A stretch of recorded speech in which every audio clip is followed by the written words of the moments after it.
नमस्कार, आप देख रहे हैं सम्राट टीवी नेटवर्क। साथियों, हमारे साथ मौजूद हैं देवनारायण बोर्ड अध्यक्ष एवं नदबई विधायक जोगेंद्र सिंह अवाना जी। आपको बता दें कि आज सचिवालय में जो मीटिंग हुई थी गुर्जर आरक्षण संघर्ष समिति की, जो गुर्जर समाज की 19 और 20 के जो समझौते को लेकर मीटिंग की गई थी, तो आइए हम सीधे ही चर्चा करते हैं। सर, आज जो मीटिंग हुई थी, आपकी जो वार्ता हुई थी जिसमें अशोक चांदा जी थे, बीडी कल्ला जी थे, आप भी मौजूद थे, किन बातों पर सहमति हुई और 1 बजे भी मीटिंग होगी, क्या कहना चाहोगे?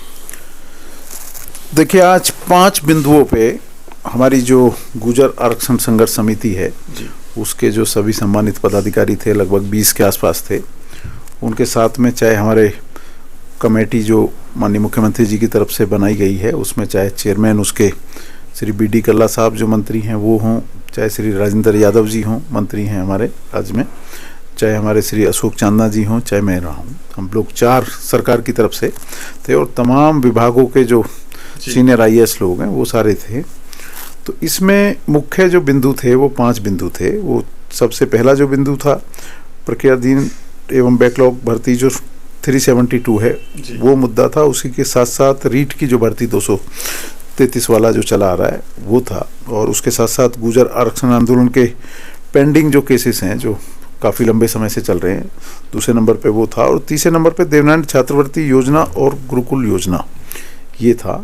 3 बिंदु ये थे। और 3 के साथ साथ फिर MBBS कोर्स में ट्यूशन फीस के जो आदेश पिछले दिनों दिनांक 30/9/2022 को हुए, उसमें MBC समाज के बच्चों को जो नहीं दिया, एक वो मुद्दा था। और उसके साथ साथ वर्ष 2019 एवं 2020 में गुर्जर आरक्षण संघर्ष समिति के मध्य जो समझौता हुआ था उसको लेके मुद्दा था। तो ये 5 बिंदुओं पे काफ़ी विस्तार से लगभग कई घंटे तक बैठक चली और कई चीज़ों पे काफ़ी चीज़ें बहुत बारीकी से देखी गई। सब दोनों तरफ से चीज़ें रखी गई, सरकार की तरफ से भी रखी गई, जो हमारे जनप्रतिनिधि आए, जो हमारे गुर्जर आरक्षण संघर्ष समिति के जो सम्मानित साथी थे, उन्होंने भी रखी। और मैं समझता हूँ कि बहुत ही पॉजिटिव बातें हुई, काफ़ी अच्छे वातावरण के अंदर ये सब बातें हुई। और जहाँ तक मैं समझता हूँ ये 5 मांग हैं, हमारे अपने समाज की मांगे हैं और जायज़ मांगे हैं। ये बहुत दिन पहले हो जानी चाहिए थी, क्योंकि जिस समय गुर्जर आंदोलन चल रहा था तो सरकार ने केसों को वापस लेने के पहले ही कह दिया था। और काफ़ी हद तक, क्योंकि अभी कुछ जल्दी में कह पाना ठीक नहीं होगा, लेकिन काफ़ी हद तक इन 5 मांगों पे काफ़ी पॉजिटिव बातें हुई हैं और काफ़ी सहमति बनी है। तो कल आज रात को माननीय मुख्यमंत्री जी गुजरात चुनाव से आ जाएंगे और कल हम चारों के चारों साथी जो मंत्री साथी हैं, माननीय मुख्यमंत्री जी के समक्ष ये सारी चीज़ें जो आज बैठक में हुई है उसको रखेंगे। और निश्चित तौर पे कल 1 बजे जब हम सब लोग बैठेंगे तो इसकी घोषणा आप सब साथियों को बुला के करेंगे और पॉजिटिव सारी चीज़ें होंगी। सर, लोगों को उम्मीद भी है, आप गुर्जर समाज से भी आते हैं, क्योंकि और देवनारायण बोर्ड अध्यक्ष भी हैं, कि कहीं ना कहीं उम्मीद जो नज़र आ रही है, जो इनके बाद एक पॉजिटिव एक लोगों की उम्मीद है, काफ़ी समय से मांग चल रही आ रही है, तो कहीं ना कहीं ये जो पुरानी मांग है इन पर खरा उतरेंगे और उनको पूरा करेंगे आप? देखिए, सरकार की मंशा क्लियर है। सरकार चाहती है कि जो गुर्जर समाज है हमारा, उसको उनका जो अधिकार है, जो हक है, वो मिलना चाहिए। पिछले दिनों क्या परिस्थिति रही, किस तरह की परिस्थिति रही, मैं ज़्यादा उस वक्त के बारे में नहीं कहूँगा, क्योंकि मुझे पहला ऐसा मौका मिला है कि जब सरकार की तरफ से बैठने का मौका इस तरह जो सम्मानित साथी हैं हमारे गुर्जर संघर्ष आरक्षण समिति के, उनके साथ में पहला मौका मुझे मिला है। तो आज हम सब लोगों ने देखा, सरकार की तरफ से जो हमारे मंत्री साथी थे, सभी वरिष्ठ साथी हैं हमारे, वो सब पॉजिटिव थे 5 की 5 मांगों को लेकर। और मुझे उम्मीद है कि जिस तरह माननीय मुख्यमंत्री जी हमेशा कहते हैं कि आप मांगते मांगते थक जाएंगे, मैं देता नहीं थकूंगा, मुझे पूरी उम्मीद है कि जो हमारी 4-5 मांगे हमारे सम्मानित साथियों ने रखी हैं ये पूरी होंगी। मुख्यमंत्री अशोक गहलोत जी जो उज्जैन आने थे, जो 27 तारीख को जो भारत जोड़ो यात्रा है, तो इसकी वजह से आना नहीं हुआ। जो 25 दिसंबर को मुख्यमंत्री जी अशोक गहलोत जी जो नदबई पहुंचेंगे, क्या उम्मीदें हैं और नदबई क्षेत्र के लिए? अब देखिए, माननीय मुख्यमंत्री जी ने 27 नवंबर का समय दिया था उज्जैन में, जो हमारे लगभग 1000 करोड़ रुपए के आसपास की योजनाएं हैं जो माननीय मुख्यमंत्री जी ने मुझे पूरी विधानसभा नदबई के लिए दी हैं, जिनका उनको शिलान्यास करना था। और बड़ी जनसभा थी, लगभग 50,000 से ऊपर उसमें हमारे कार्यकर्ता पूरे विधानसभा क्षेत्र के आते, लेकिन मजबूरी रही। भारत जोड़ो यात्रा तो है ही, उसके साथ साथ में जो दूसरी एक बड़ी, क्योंकि माननीय मुख्यमंत्री जी गुजरात के प्रभारी हैं और गुजरात की सारी चीज़ों को देख रहे हैं, चुनाव में उनको इंचार्ज वहाँ बनाया है। और आप देख रहे हैं कि कल 27 तारीख थी और कल भी वो गुजरात में थे, आज भी गुजरात में है मुख्यमंत्री जी।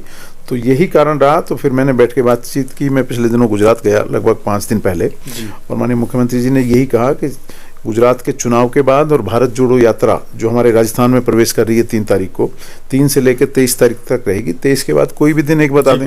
तो उसके लिए माननीय मुख्यमंत्री जी की तरफ से 25 दिसंबर का दिन तय हुआ है, और 25 दिसंबर को मैं समझता हूँ रविवार का दिन है, और रविवार का दिन 27 नवंबर भी था। एक बड़ी ऐतिहासिक जनसभा वहाँ होगी, और पूरे संभाग स्तर की एक बड़ी जनसभा होगी। माननीय मुख्यमंत्री जी उसमें आएंगे। हमारे जो 1000 करोड़ के आसपास के जो माननीय मुख्यमंत्री जी ने विभिन्न बजटों में जो नदवाई को जो सौगातें दी हैं, उनका वो उद्घाटन करेंगे, लोगों की बातों को सुनेंगे। और मुझे पूरी उम्मीद है कि जिस तरह से हम लोग सब मेहनत कर रहे हैं, तो अभी जो हमारी 27 तारीख की जो तैयारियां थी, उससे भी ज़्यादा तैयारियां होंगी, और उससे भी ज़्यादा बड़ी संख्या में वहाँ कार्यकर्ता आएंगे। और वहाँ लोगों की बहुत इच्छा भी है, क्योंकि माननीय मुख्यमंत्री जी से जब मैंने मेरी विधानसभा नदवाई के लिए जो भी कुछ मांगा, तो माननीय मुख्यमंत्री जी के दरबार हमेशा खुले रहे, और उन्होंने खुले मन से दिया। जो 50 सालों में जो कार्य वहाँ नहीं हो पाए नदवाई में, वो माननीय मुख्यमंत्री जी की विशेष कृपा, विशेष आशीर्वाद से पिछले 4 सालों में इस तरह की योजनाएं माननीय मुख्यमंत्री जी को जो मैंने बजट में मांग की, और वो सारे सौगातें मुझे नदवाई के लिए मिली हैं। तो सब लोग बहुत उत्साहित हैं। सब लोग चाहते थे कि मुख्यमंत्री जी ने इतना कुछ दे दिया। और विशेषकर उज्जैन जो हमारी बेल्ट है, जहाँ उज्जैन एकमात्र छोटी सी पंचायत होती थी, और पंचायत को माननीय मुख्यमंत्री जी की विशेष आशीर्वाद से जब से मैं एमएलए बना हूँ, माननीय मुख्यमंत्री जी ने उसी उज्जैन में एसडीएम बैठा दिया, उसी उज्जैन में तहसीलदार बैठा दिया, और उसी उज्जैन में वहाँ पंचायत समिति आ गई, उसी उज्जैन में वहाँ नगर पालिका आ गई। और जो बेटियां हमारी बयाना जाती थीं कॉलेज पढ़ने, या फिर बेटियां भरतपुर जाती थीं और बेटे जाते थे, आज वहाँ सबसे पहला जब बजट था, माननीय मुख्यमंत्री जी ने मुझे कॉलेज दिया, और उसी कॉलेज से बेटियां और बेटे आज स्नातक हो चुके हैं। और एक कॉलेज नहीं, एक के बाद 5 कॉलेज और दिए, और आज उज्जैन में 6 कॉलेज हैं। चाहे वो बेटियों का अलग कन्या महाविद्यालय हो, कोएड अलग हो, उसके साथ पॉलिटेक्निक हो, ITI हो, और उसके बाद में SC/ST की जो बच्चियां हैं, SC/ST की, उनके लिए अलग कॉलेज हो। तो एक बड़ी चीज़ें माननीय मुख्यमंत्री जी ने दी हैं। उन्होंने सारी चीज़ों को गंभीरता से ली। इसलिए क्षेत्र के जो लोग हैं, वो बहुत लंबे समय से चाह रहे थे कि माननीय मुख्यमंत्री जी हमारे यहाँ आएँ, ताकि हम उनका एक बड़ी ताकत के साथ में इकट्ठे होकर स्वागत करें, और एक मैसेज जाए, और माननीय मुख्यमंत्री जी को लगे कि भाई इतनी बड़ी बड़ी सौगातें जब उन्होंने दी हैं, जब से देश आज़ाद हुआ है, कभी इतनी सौगातें नहीं नदवाई को मिली। तो सभी लोग चाहते थे कि मुख्यमंत्री जी आए, और उन्होंने मेरा निमंत्रण स्वीकार किया। मैं धन्यवाद करना चाहता हूँ माननीय मुख्यमंत्री जी का। कुछ चीज़ें और छूट भी गई हैं।